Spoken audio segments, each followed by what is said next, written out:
Medon, who comes from Kohima in Netherlands, and he's going to be talking about home improvement using sort of DIY techniques and methodologies.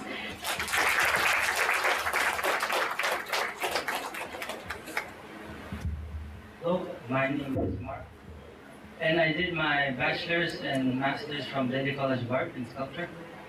And a good way I'm not much of a speaker, so I had dyslexia as a kid, so art is a way to express my emotions and stuff. So this is a bulldog that I made in wax. So from this, first I made it in clay, then after the clay process I took it out in wax, which will be later melted and be made into bronze or aluminum. So for the aluminum to flow, there are these pipes called runners and risers. The thicker one is where the aluminum will flow, and the other two is where it will come up. And for simpler ones, it's quite easy to put, but for more complex sculptures, it's an art to also put the runners and risers. So this is another piece that I made, and you have to make sure that the passage where the aluminum will flow smoothly so that there won't be any air bubbles. If there are air bubbles, then the whole piece will get spoiled. So this is the back, and the next one is the front. So you try not to touch the front of the sculpture so that the details of it won't get spoiled. And yeah, so you have to remember where you put it from. So the bigger one is usually how I indicate where I pour the bronze, and the smaller ones, it's where the metal will flow up. So this is in my rooftop. This is with the help of Drew, because he also has a factory that melts stuff, so he told me how to do it. It took me more than 3 tries to melt it because the layer of the brick wasn't thick enough to keep the heat inside, so it took a long time. So I had bought an air blower from Jari Bazaar for 500 rupees, and I just used my old silencer pipe from a bike to let the air flow through. And you can see the gaps are there, so it's not that good. That's why it takes longer for it to melt. So to help the process of melting, in the next slide I will show that. As you can see, as I switch it on, all the heat is escaping. So that's the problem. And then to help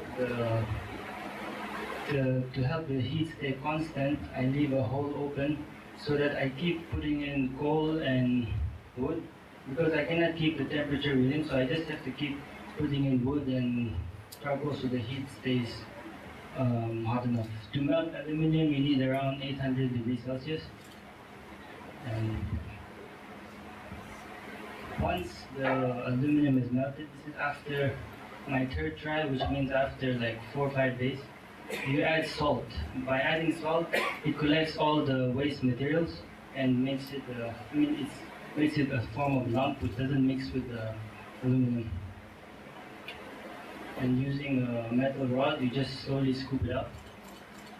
And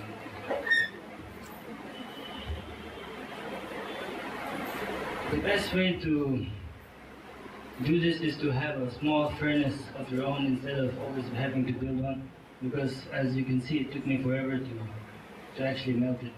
So once it's melted, you just pick it up, and yeah, you have to be careful that it won't slip, because there's no lock as such. Once you hold it, you lift it up. And like before you do all this, you have to weigh the wax. So if the wax is suppose 1 kg, it equals to 6 kgs of aluminum. So this is one step that I didn't show a picture of. The wax piece is kept inside a mixture of brick and POP. So that is strong enough to hold the heat when you pour it in. So the bigger hole is where it's called the runner. That's where the metal goes in. So once it goes in, and in a small pit of sand so that it doesn't expand. But usually for small pieces it will not expand. But just for precaution, I made a small. I dug a hole and kept it inside. Basically, you just pour and wait till it comes up, and you have to wait for at least maybe 20 to 30 minutes before you open it. If it's bigger sculptures, you should wait a whole day. Like in college, we had like works which weighed more than 20 kilos. So if you open it right away, the air will just cool it down very fast, so the work can crack. So this is after pouring. So you just wait. I just waited for maybe 20 minutes or so. And it's always fun opening it because you don't know if you've done it correctly or not. So in the next step, it has come out correctly. So basically, whatever you had inside as wax, it will come out exactly in aluminum or bronze or whatever, if you have done the runners and risers correctly.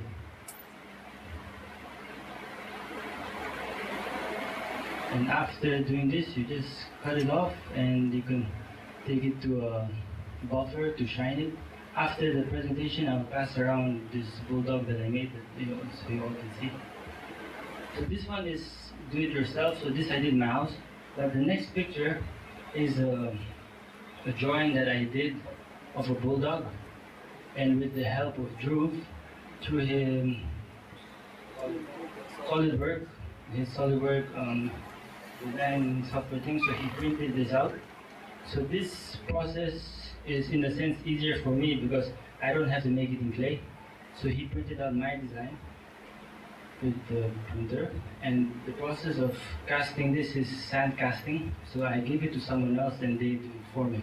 But the machine really helps in not like I don't have to spend time in making it.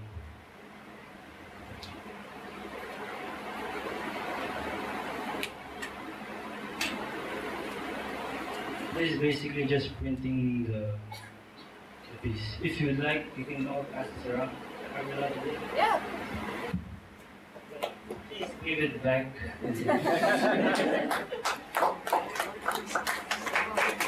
Thank you.